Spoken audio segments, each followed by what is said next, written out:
வணக்கங்க. வெண்டைக்காய் மோர் குழம்பு எல்லோரும் செய்கிறது தான்.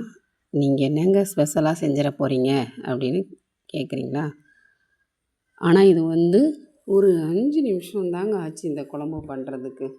நம்ம வெளியில் போயிட்டு வரோம், எங்கேயாவது போயிட்டு வரோம், ரொம்ப டயர்டாக இருக்கும், கிச்சனில் சமைக்க முடியல அப்படின்னா இதை செஞ்சு சாப்பிட்டு பாருங்கள். ரொம்ப சுவையாக இருந்தது, நல்லா இருந்தது.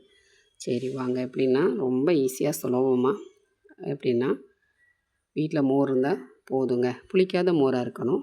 ஒரு 4, 5 வெண்டைக்காய் இருந்தால் கூட போதும். முதல்ல அரைச்சிக்கிறதுக்கு தேங்காய், இஞ்சி, பச்சை மிளகாய், ஜீரகம் இந்த 4ஐயும் போட்டு நல்லா மிக்ஸி ஜாரில் நல்லா அரைச்சி எடுத்துக்கோங்க. தனியாக வச்சுக்கோங்க. மோரை கடைஞ்சி தனியாக எடுத்து வச்சுக்கோங்க. வெண்டைக்காவை பொடிசாக கட் பண்ணிவிட்டு நல்லா வழுவழுப்பு தன்மை இல்லாமல் வதக்கி எடுத்துக்கோங்க. அவ்வளோதான். மோர் புளிக்காத மோராக இருக்கணும். கொஞ்சம் சால்ட்டு போட்டே கடைஞ்சி எடுத்து வச்சுக்கோங்க. இந்த 3 மட்டும் எடுத்து வச்சுக்கோங்க. அடுப்பை பற்ற வச்சுட்டு ஒரு பாத்திரத்தில் அரைச்சி வச்சுருக்கோம் இல்லையா, அதை போட்டுக்கோங்க.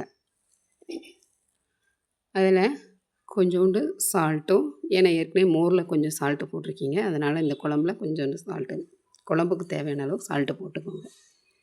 போட்டுட்டு கொஞ்சோண்டு மஞ்சள் தூள் போட்டுக்கோங்க. போட்டு 2லேருந்து 3 நிமிஷம் கொதிச்சா போதும், ரொம்ப கொதிக்க வேண்டாம். கொதித்த உடனே வதக்கி வச்சுருக்கோம்ல வெண்டைக்காவை, அதையும் போட்டுருங்க. அவ்வளோதாங்க. போட்டு முடிச்சிட்டோடனே அடுப்பை ஆஃப் பண்ணிடுங்க. ஆஃப் பண்ணிவிட்டு இந்த மோரை ஊற்றிடுங்க. கடைஞ்சி வச்சுருக்கிற மோரை ஊற்றிடுங்க. ரொம்ப சூப்பரான மோர் குழம்பு, ரொம்ப சுலபங்க, அவ்வளோதான். ஆனால் டேஸ்ட்டு சும்மா சூப்பராக இருந்துச்சுங்க. இப்போ இதில் தாளித்து ஊற்றிடுவோம். என்னென்னா, ஒரு பாத்திரத்தை எடுத்து வச்சுக்கோங்க. அதில் நம்ம என்னென்ன தாளிக்க போகிறோம்னா, வெந்தயம் கொஞ்சம் போடணும், காயம் பொடி கொஞ்சம் எடுத்துக்கோங்க, வத்தல் 2, கடுகு, உளுந்தம்பருப்பு, கருவேப்பிலை, அவ்வளோதாங்க தாளிப்புக்கு. இதை போட்டு 4ஐயும் போட்டு தாளித்து ஊற்றிட போகணும். ஒரு சூப்பரான மோர் குழம்பு, வெண்டைக்காய் மோர் குழம்பு தயாராகிடுச்சு. எப்படி இருந்தது அப்படிங்கிறத நீங்கள் செஞ்சு பார்த்துட்டு எனக்கு கமெண்ட்ஸில் சொல்லுங்கள்.